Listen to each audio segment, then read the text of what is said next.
Everyone, myself Akash. Today I have Nikhil with me, who has uh, who is doing his masters from NIT Surathkal in Mechatronics Mechanical Department.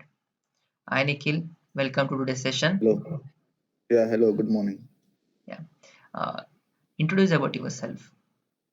Yeah, I'm Nikhil. I'm a mechanical graduate and currently I'm pursuing my master's in mechatronics from NIT Karnataka, Hmm. that is NIT Surathkal. I got into this mechatronics branch because of my interest only. I have Hmm. scored 6 and 10 in the GATE in Hmm. 2019. Actually, I have taken 2 years of gap for this GATE preparation. I was preparing for ESE along with the GATE. So Hmm. I took this 2 years and then got into this NITK. Hmm. Talking about this branch, it's a kind of a mixture of mechanical and electronics. So Okay. this kind of considered as a interdisciplinary branch. Okay. You got placed, right?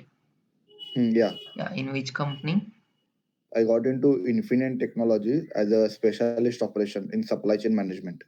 Okay. It is interdisciplinary brand. It is in Yeah, it's non-core. actually it's a non-core. Like MBA people can get into supply chain management. Okay. Okay.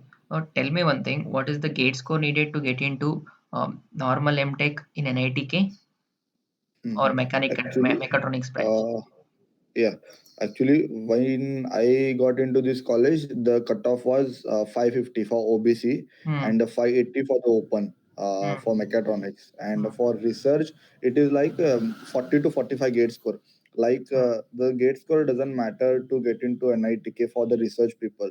They have to crack the interview. The Hmm. panel of 5 to 6 professor will be there. They'll conduct one interview and then they'll get into this college. Hmm. Okay. How many seats will be there for a regular MTech and MTech research? Every time it will be varying. For our branch, it is like 26 normal MTech student and two Hmm. research. The two research will be same for every year. This 26 to 30, this will be varying. Okay. Since you are at the verge of the completion, can you give Hmm. a brief idea about what are the courses offered in SEM 1 and SEM 2? Yeah. First of all, I would like to mention like there is only coursework for the first year.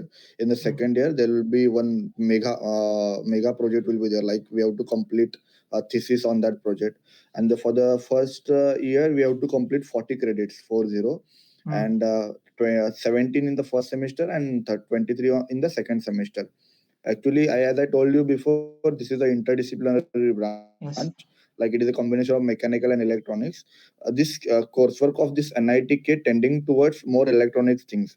Hmm. Like I won't tell it will be difficult with a mechanical student. It is a easier one. They have designed in a such a manner that anyone can adopt that who is from mechanical department. The subjects there is a mechanical subject called as a actuator, introduction to mechanical system for the electronics people, and for mechanical it is sensor, signal conditioning. There is a one good subject called as a virtual instrumentation, VI. Hmm. That subject helped me more to get into this company. Actually, this subject helped many of my batchmates to get placed, because in this subject we have to learn about the practical thing. Like we have to do the project. I have done two projects, like home automation, and second is a line following robot. We have to Hmm. do it from the scratch. There is one software called as a lab view. We have to work on it to do a practical things.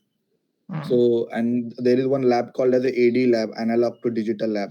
So Hmm. this 80% of, I'll call it as a 70 to 80% of syllabus is tending towards electronics, and 25 to 30% tending towards the mechanical. There is one good subject in the second semester we had, called as a intelligence system. It Hmm. is moreover about the artificial intelligence. The whole Hmm. syllabus will teach you about the deep learning, machine learning algorithm, how neural network works. And I would like to tell like actually I am working on a deep learning, though my background is a mechanical engineering. Hmm. So during this second year, I have learned a language like Python. Then Hmm. I have commanded over the machine learning algorithm, deep learning, and finally I have completed a project on deep learning, that is convolution neural network. Hmm. So this is a interdisciplinary branch you can consider, which can add it. mechanical, some electronics, and some computer part as well. Hmm. Okay. Nice. What and all prerequisite required for this branch before entering to it for mechanical I device? think no, nothing is needed because as I told you, there is Hmm. one lab called as the AD lab, analog Hmm. to digital. The Hmm. people who are coming from mechanical background, they can learn electronics basics from that subject, so that you can cover up all these things. The person who had electronics in their 11th and 12th, some Hmm. states are having those facilities, right? Yeah. So for them, it will be easy. For person who didn't have anything from electronics, they can learn from that subject. Hmm. There is nothing called prerequisite for this branch. Okay. What are the career opportunities after completion of your masters? Yeah, see, right now this world we can call it as a the world needs more interdisciplinary engineers like the mechatronics. Like it can give you the package of mechanical plus electronics. Hmm. Like the companies who which had visited for our campus in this year is like Mercedes Benz, Tata Motors, KPIT. These companies are they are taking mechatronics people for the R&D department, like the person who knows about basics of mechanical and basics of electronics. Hmm. So Hmm. career opportunities like validation engineer, system engineer, R&D engineer.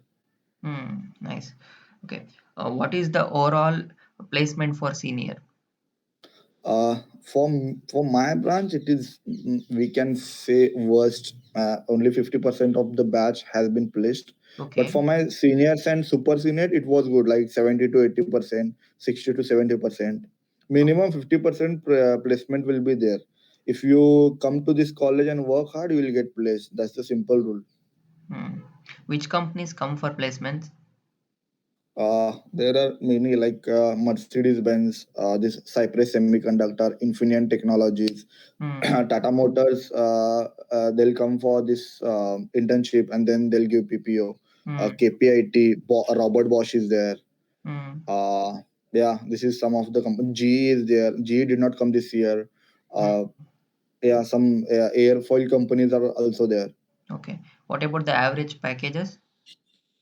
Average back actually the companies which I mentioned before they are giving 9 LP only, so we can Okay. consider this as the highest and average package. Hmm. Okay. What about the job profile offered in the companies? It's a R&D kind of thing. If you go to the Tata Motors or the MBRDI, they'll assign you some tasks depending on your background. Like if you are from electronics, they'll assign you some electronics part. If you are Hmm. from mechanical, they'll give you some validation part. Hmm. Okay. Since you have got your job in non-core sector, can one prepare for non-core jobs? And do he is eligible for giving non-core, uh, like non-core exams? Actually, in NIT, it is difficult to get into the non-core companies because for MTech, they won't allow every branch like other IITs Hmm. to eligible for every company. So there will be, I would say, less opportunities there into non-core. But if you prepare well, you can get into the non-core companies. Like I have mentioned you, like I studied Python, machine learning, and deep learning during this pandemic, and then I got into the non-core company in the last placement session. Okay. Can you tell about your journey, how to prepare for non-core placements? Yeah, actually, last time that I remember the date, like on 15th of March 2020, this pandemic happened, and they have given us the pre-holidays, Hmm. pre-semester holidays. So from there onwards, just I'll say is 1 year and 3 months. I Hmm. started from C language, then I jumped into Python. I learned some basics of Python from the YouTube, Udemy, Coursera, Hmm. and after that I got into this machine learning and deep learning things because my overall project was revolving around this deep learning and machine learning. So from Udemy and YouTube, there is no hard and fast rule that we have to go to some offline institute and we have to learn. On Hmm. YouTube or on Udemy, there are lots of courses are there which are really good to understand what is machine learning and what is deep learning is. And as you know, this is the future of industry 4.0. Like we have to know the machine learning and deep learning. Yeah. Our background doesn't matter even. Okay. Okay.